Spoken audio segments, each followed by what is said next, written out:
ऐसा है कि मेरे जो बड़े भाई हैं इमरान, उनके साड़ू लगते हैं, वो सगे साड़ू हैं उनके।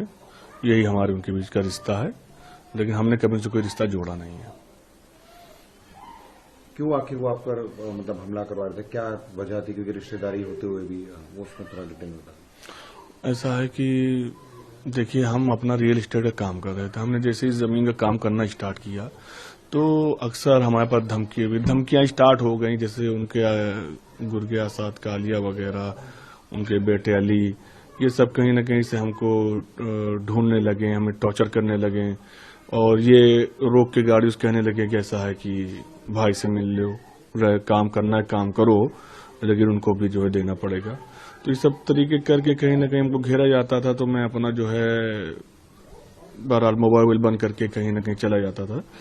फिर 31 दिसंबर 2021 को मैं अपने ही आवास पे बैठा हुआ था, तभी अचानक से अली, अतीक और आसाद कालिया वगैरह तीनों ये लोग 3 गाड़ियों से आते हैं, मुझको घेर लेते हैं। घेरने के बाद ये सब घेर के तमंचे, पिस्टल, राइफल, बहुत सारे असलहे लिए थे, सब ये मेरी बॉडी के ऊपर से नीचे तक लगा देते हैं। फिर उसके बाद जो है जब फिर अली अतीक कहता है कि लो अब्बा से बात करो, तो मैं उस समय तो ऐसे भय का माहौल तो मुझे करना ही पड़ता। तो उसके बाद मैंने बात करी, तो मैंने कहा जी बताइए। तो उधर से अतीक अहमद कहते हैं कि तुमको बहुत नेतागिरी आती है, जब तुमसे बार बार कह रहे हैं कि जमीन शाइस्ता परवीन के नाम लिख दो, नहीं तो 5 करोड़ रुपये रंगदारी आसाद कालिया और अली के यहाँ से पहुंचवा दो। तो उससे मैं तब डरा हुआ था। मैंने कहा मैं इसको क्या जवाब दूं, मेरे कुछ समझ में नहीं आ रहा था। तो उधर से कई बार बोला कि सुनाई दिया, मतलब हेलो हेलो कर रहा था। जब मैंने कुछ जवाब नहीं दिया तो उधर से तुरंत फोन स्पीकर ऑन तो बोलता है कि अली, इन लोग को मार खत्म करो, साले ऐसे नहीं मानेंगे। तो लोग तबा तोड़, आसाद कालिया, अली और संजय गुड्डू, इस तरह करीब 25 लोग मारने लगे। मैं और मेरे परिवार को, मेरे कजिन था, मेरे भांजे भतीजे सब थे। तो उसके बाद जब हमें लगा कि मुझे मार डालेंगे, तो मैं किसी तरह अपनी जान बचा के वहां से भागता हूँ। जब भागता हूँ तो सीधा ही सीधा मेरे ऊपर फायर करने लगते हैं, और जब फायर करने लगते हैं तो मैं किसी तरह बच के भाग जाता हूँ। मैं जाता हूँ करेरी थाने जाके वहां मैं फोर्स को बताता हूँ, पुलिस प्रशासन को बताता हूँ। प्रशासन आता है तो प्रशासन अपनी आंखों से देखता है कि किस तरह ये गोलियां चला रहे हैं, बम चला रहे हैं, एकदम तालिबान बनाए हुए हैं। जब ये लोग प्रशासन को देखते हैं तो ये लोग भागते हैं। फिर प्रशासन तेजी दिखा के वहां पे उसे मौके पे 2 लोग को पकड़ लेता है। 2 लोग को पकड़ के उनके पास से पिस्टलें बरामद हुई, और जिस उस समय वहां पे मशीन जिसे भी लाए थे, जिससे पूरा इन लोगों ने मेरा घर ढा दिया। तो वो मशीन मौके पकड़ गई। उसमें सैम मैं जो गैंगस्टर है, काफी बड़ा अपराधी, को पकड़ गया। तो जब ये सब पकड़ गए तो उसके बाद मेरी FIR हुई। आज सब जेल में है। आसाद कालिया फरार चल रहा है। अगर वो पकड़ जाता है तो मेरा केस ट्रायल हो जाएगा। मैं इनके खिलाफ गवाही दूंगा, मैं इनके खिलाफ आखिर दम तक लड़ता रहूंगा। बम भी फेंके गए थे आपको? जी, बम भी एक नहीं, कम से कम 2500 बम फेंके गए थे। बम झोले में एक खचोली था, वो लिया हुआ था।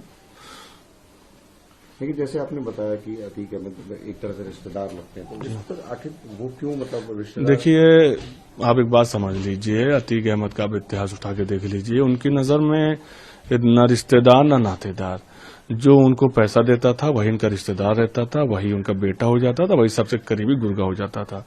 तो जब हमने नहीं दिया तो हम विरोधी हो गए।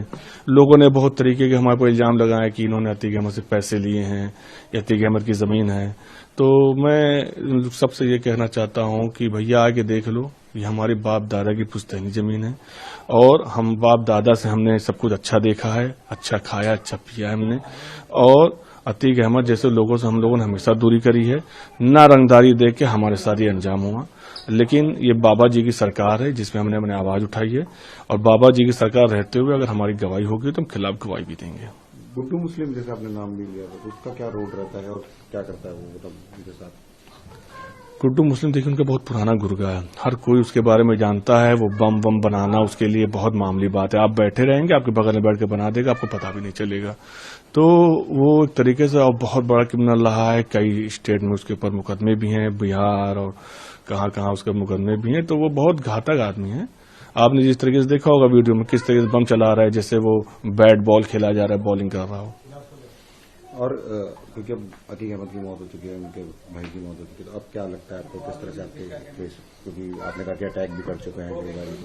नहीं, जैसे हमारी एक बिरादरी, गद्दी बिरादरी, तो उसमें कुछ लोग ऐसे हैं कि जो शायद उनको भगवान मानते थे या जो भी मानते रहे हों। तो हम लोगों को जो सुनने में आ रहा है हमारे परिवार के मार्फत कि वो लोग कह रहे हैं कि ये बहुत ज्यादा बोल रहा है और इसका तो अंजाम बुरा होगा। जो कि मैं उन लोगों से कहना चाहता हूं कि भाई मेरे ऊपर हमला हुआ है, हम लोग को 4 साल 5 साल पीड़ित किया गया, उसकी हमने आवाज उठाई है।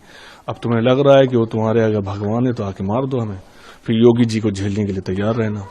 आखिरी सवाल, जैसे आपने शाइस्ता का जिक्र किया, जो उनके नाम पे प्रॉपर्टी जो है वो कर दी जाए, तो वो उनका क्या रोल रहता है और किस तरह से? देखिए, उनके बारे में मैं बहुत ज्यादा तो नहीं कहूंगा, लेकिन मैं इतना कह देना चाहता हूं कि अतीक अहमद नहीं रहते थे। वो जब से जेल चले गए तो सारा सबसे मिलना जुलना, सबसे हिसाब किताब लेना वो शाइस्ता परवीन करती थी।